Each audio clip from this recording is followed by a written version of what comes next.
Back to basics, reaching your goals. You know, there are preaching sermons and there are teaching sermons.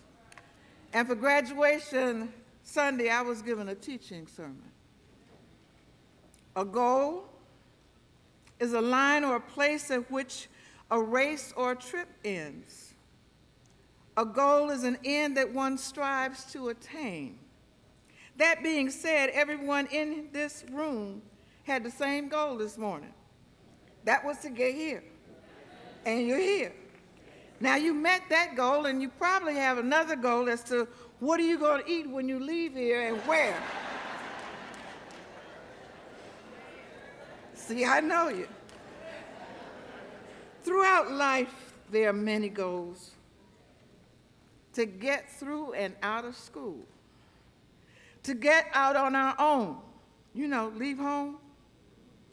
To get that great job, to get the car, the home, the partner, all of that. I want to go back to the school one, though. You finished grammar school, middle school, high school, some went to trade school, college or university. Then you came to CUT, and they said there's more school. Only they didn't just say school, they said classes. Okay? They said if you wanted to volunteer in the Sunday school or with any of the service organizations, you had to take a class. The class was Basic Truth Principles. Why, you asked? Because service groups directly interact with the congregation. And you should know what we teach.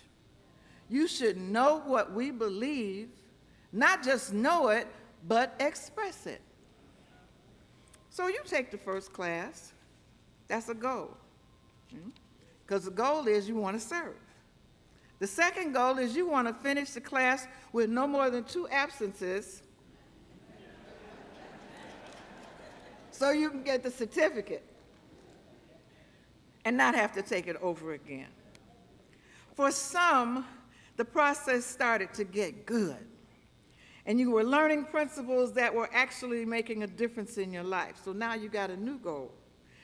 Live a better life. New goal, keep taking classes like today's graduates did.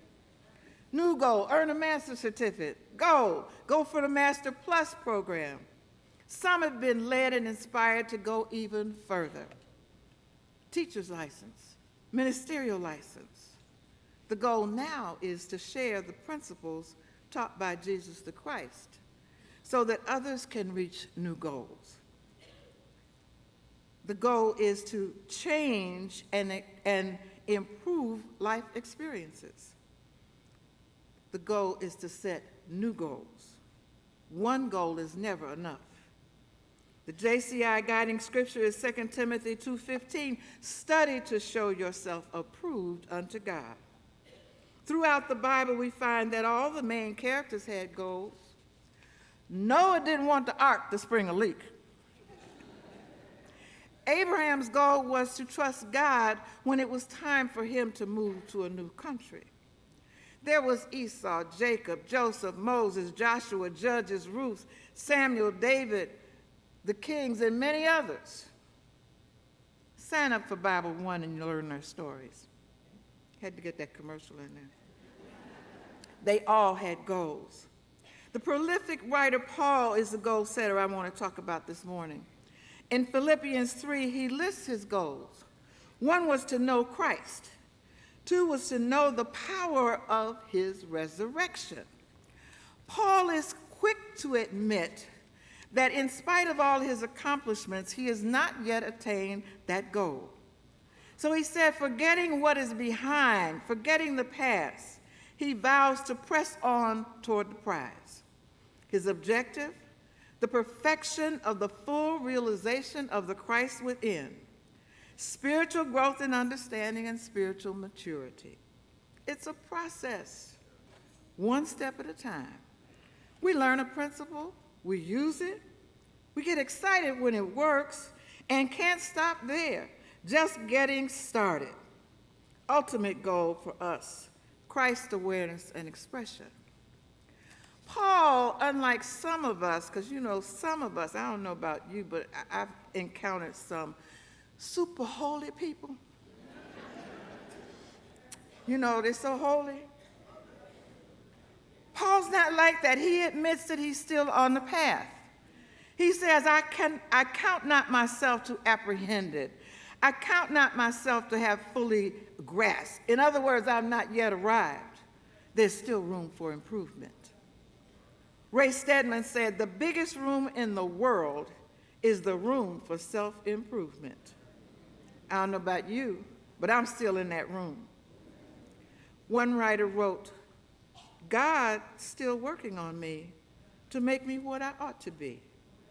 It took God just a week to make the moon and stars, the sun, the earth, Jupiter, and Mars.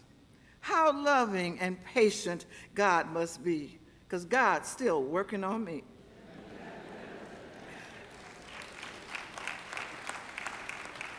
In reaching goals, there must be a degree of ambition, holy ambition.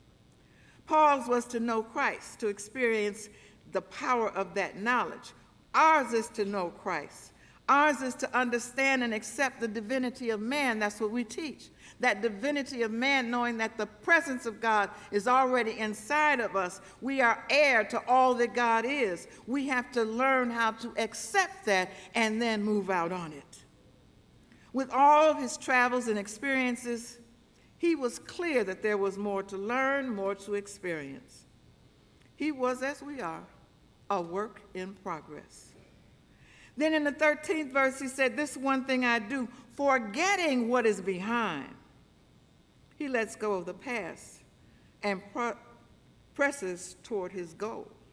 Forgetting in this instance means not being influenced or controlled by past choices.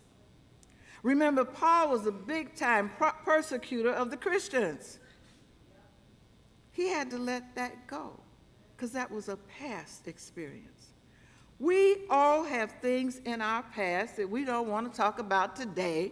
We don't want anybody to know about, right? Yeah. Let it go. Two college buddies met one day and began to talk over old times. Before they realized that it was past midnight. They met again the next day. One said, how did your wife take in you coming in so late last night? Oh, said the buddy, I explained it to her and it was all right. How about your wife? How'd she take it? Well, the other said, well, when I came in, my wife got historical. You mean hysterical? No, I mean historical. She brought up everything I'd done wrong for the last 30 years. She wouldn't let it go. Paul knew the sorrow of being beaten by those who hated him, betrayed by those who said they loved him, and belittled by those who knew him. We have to get over our mistreatments, the betrayals, the abuses, the disappointments, the hurts. Stuff happens. Let it go. You've got the presence and power of God in you to allow you to work through it and let them go. Goals require being focused. It's reaching forth. It's like a runner straining to reach the finish line. Every muscle is straining. The heart and lungs are pumping, gasping for breath. Remember the Olympics? Everybody except Usain Bolt. Because Usain Bolt, when he got to the line, he was laughing and not out of breath. However, one runner threw herself across the finish line. Another runner was tripped, got up, and still won the race. Focused. Okay? To reach the goal of living a better life, of expressing the Christ, we must be totally focused. We must refuse to give power to distractions. We must be diligent. We must be determined and disciplined. We must hold to the knowledge and acceptance of our divinity. No matter where you are on the journey of full Christ awareness, you have come too far to turn back now. And I want you to remember with me and the graduates The old hymn, I don't feel no ways tired. I've come too far from where I started from. Nobody told me that this road would be easy, but I don't believe he brought me this far to leave me, and so it is.